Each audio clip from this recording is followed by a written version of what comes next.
Boss, we're back!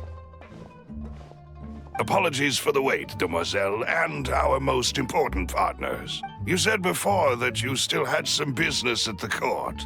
What brings you back to Poisson so quickly? About that. It's because my partner here reminded me of something really important. You see, what if my father's case had something to do with water from the primordial sea? You still remember, right, Malus? On that night, it was raining? Yes, the case was quite similar to that of Mr. Linney's. Both were what you'd call impossible murders. Could you tell us a bit more about what happened before? Yeah, of course. Many years ago, something called synth began to gain popularity in Poisson. At a glance, it was a kind of drink that could excite your mood and produce many pleasant hallucinations. Wait! Didn't that guard guy who turned into water also mention that the primordial water could be used to produce some kind of potion? Yes, he did. Considering what we know now, it's almost certain that synth is created using water from the primordial sea. If you drink synth for an extended amount of time, you'll suffer many side effects, such as losing the ability to focus or control your emotions. And if you were to stop drinking it completely, you'll experience flashes of paranoia and anxiety while lacking energy to do anything. It's an extremely dangerous substance.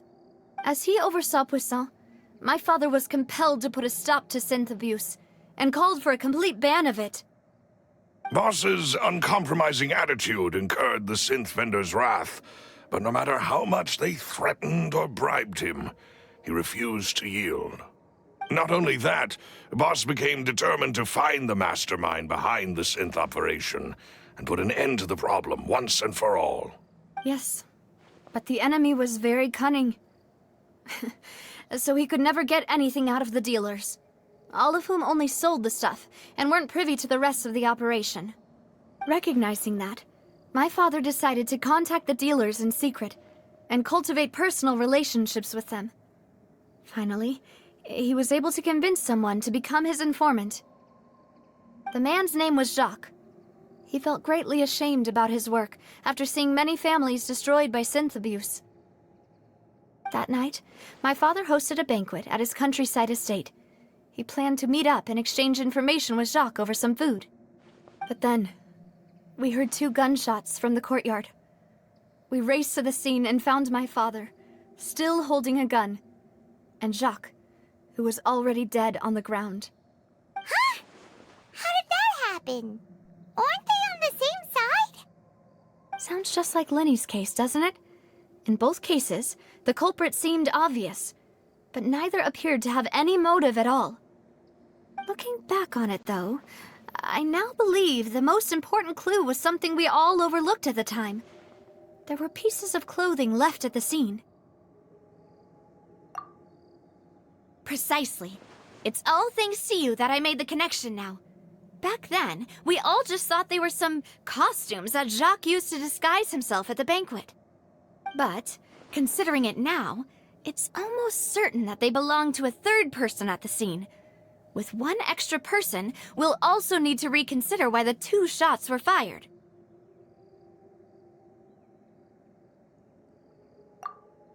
You're right. We still don't know what happened. But my intuition tells me that we're on the right track to figuring it all out. I'm finally headed towards the truth. Jacques was an empathetic man who was infinitely remorseful for his past actions. It's unlikely that he turned on Boss with 0 warning. I think this third person is probably the key to the full truth. On that note, however, even though this will not please you, demoiselle, as your and your father's butler, I must still offer a word of warning. Our opponent is insidious and cruel. They are extremely difficult to deal with, and Boss has already lost his life trying to bring them to justice. Even though Spina de Rosula has lost most of its former glory, Poisson has welcomed a new time of peace, and we have been allowed to live out our lives. There is no need to follow your father's path. It would be both wise and in line with Boss's wishes to step back and If that's indeed what he wished for, then he should have told me that himself. Was I not the closest person to him? And yet, I was the one most kept in the dark. What was the point of him dying without sharing any of the secrets he knew? Did he manage to protect anything in the end? Synth is still here. Callus the Unfaithful is still his epithet.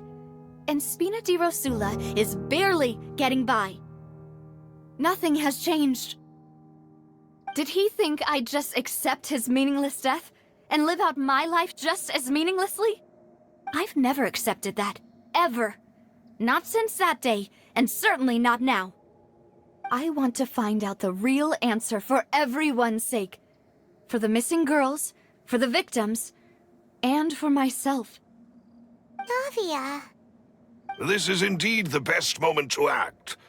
Your partner appears to be quite reliable, and more importantly, Demoiselle, I think you're also ready to take this on. So you do know something else, Malus? Yes, I do. In fact, even before that banquet, Boss already knew of the connection between Synth and the serial disappearances case. But what drove all the tensions to the boiling point was the revelation that you, Demoiselle, had been selected as the next target to disappear. What? Boss also didn't tell you that he had been diagnosed with a rare illness. The doctors told him that he had no more than 5 years left to live, and the serial disappearances case caused him great anxiety. 5 years was nowhere near enough time to resolve this long-standing conflict, but once he passed away, all the danger would pass on to you. Knowing all of this, he decided to use one final intimidation tactic before his death. He claimed to have already gotten his hands on some key incriminating evidence for the other side, and even told some members of Spina di Rosula about the details. But as long as you remained safe, he would not share the evidence with the public. If something were to happen to you, then he and all those he told would immediately expose all they knew about Synth and the disappeared victims. Right, so nobody would be able to get off scot-free. As we've seen, Boss's tactic has worked. Even though Boss has been gone for a long time, the other side has not tried to take Demoiselle's life. No, I don't believe it. He never appeared to look sick to me. No father wants their daughter to see them weak and haggard, especially someone as proud as Boss. To him, dying in a duel and suffering lasting dishonor as the unfaithful were still far preferable than losing face in front of his daughter. So he chose to die in silence, so that he could protect me. I'm afraid you're not understanding this correctly, Demoiselle. What Boss wanted to hand to you was not a parasol, but a sword. If Boss's spirit could hear you telling me that you want to find the answer for the sake of everyone involved, I'm sure he'd be extremely proud. That fool. Couldn't he have just given it to me straight? No. He might have set up everything precisely because he never thought I'd be able to understand him. Is that the amount of confidence he had in me? And what if I was never able to make it to where I am now? Yeah. I suppose that's true. With the way he'd set things up, if I had wanted, I could have just lived out my life without a care in the world. But thankfully, he rarely talked to me about complex matters, and thus understood little of me as a person. In this case, he really didn't need to give me an easy way out. Malus, what was the key evidence that he shared with you? It's the location where Synth is produced. Essentially, it's the enemy's headquarters. When he was threatening the enemy, Boss didn't share the specifics of the incriminating evidence he found. But if you want to use it against the enemy, you'll still have to take several things into consideration. Why? If we know where the place is, can't we just go storming in? You mustn't forget that we're fighting against a mysterious and dangerous organization that's been in operation for decades. There's no telling what might be lying in wait at their headquarters. We also have no idea what kind of evidence we may be able to find inside, nor what people we may be able to capture. But a single visit to their headquarters would be tantamount to a formal declaration of war. The worst case would be that we leave empty-handed, but also open ourselves up to full retaliation. Then, in that case, why not work with the Fontaine authorities? Well, you saw one of them dissolve during Mr. Linney's case. We have no idea just how thoroughly they may have been infiltrated. Huh. That's true. Seems my father really had no choice. But things are different now. It should be a lot easier to prove the other side's guilt, now that we've connected Synth with the disappearances case. You sound like you've put a lot of thought into this, Maloose. I am the butler, after all. I live but to serve the boss and Demoiselle's will. I've always been willing to take on any kind of risk for your sake. But considering my relative lack of ability, I've spent my time keeping secrets, performing basic investigations, and waiting for the right time to come. Thank you for all of that, Maloose. Have you discovered anything new in the past few years? Let me think. One conclusion I came to was that the enemy must be quite familiar with Spina di Rosula, or at least have an informant planted here. When I announced orders to the organization's members on Demoiselle's behalf, I used to deliberately keep a few people in the dark and observe the reactions of the synth vendors. If the vendors didn't change their plans, then the individuals informed of our orders must be innocent. If the vendors packed up and fled, however, then someone must have given them the news. After several rounds of testing and investigative tracing, I've narrowed the suspect list down to 3 people. The first is Florent, Spina di Rosula's senior advisor. Huh? Florent? Yes, surprising, isn't it? He was one of the people Boss trusted the most, which also means that he was someone who understood Boss really well. Thanks to his position within Boss's innermost circle, he always knew our upcoming plans and could thus avoid capture this whole time. There's someone else like him too. Marcel, the head of Confrérie of Cabrières. Uncle Marcel. It's a guild in Poisson. Boss helped it to grow to its current size and prominence. In the beginning, they were only reselling some daily goods, but now they're one of the richest guilds around with a lot of business connections in the city. So, they're like a sister organization of Spina di Rosula?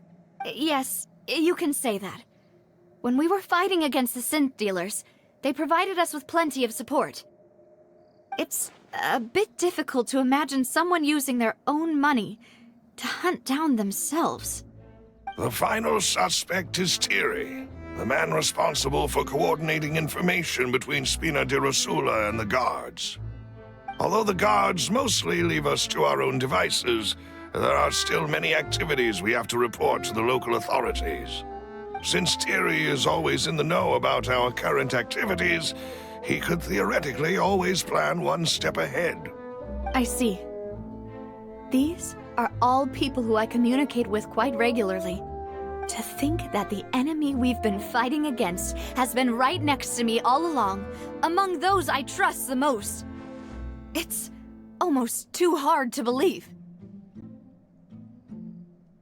If you want to investigate them, please take every precaution to not alert the quarry. Judging from our experience, the enemy is extremely cautious. Of course. And thank you, Maloose. You've provided us with a lot of great information. You're too kind, my lady. I'm just doing my duty. And before I forget, proving Boss's innocence would also mean clearing him of blame in Jacques' death. After that incident, Jacques' wife and daughter were taken into the Spina's care. They still live in Poisson today. If it might help, you could also pay them a visit. I can make the necessary arrangements. Oh, thank you so much, Maloose. You really are the best. A new case awaits, my dear partner. I hope we can work together to uncover the truth and end this case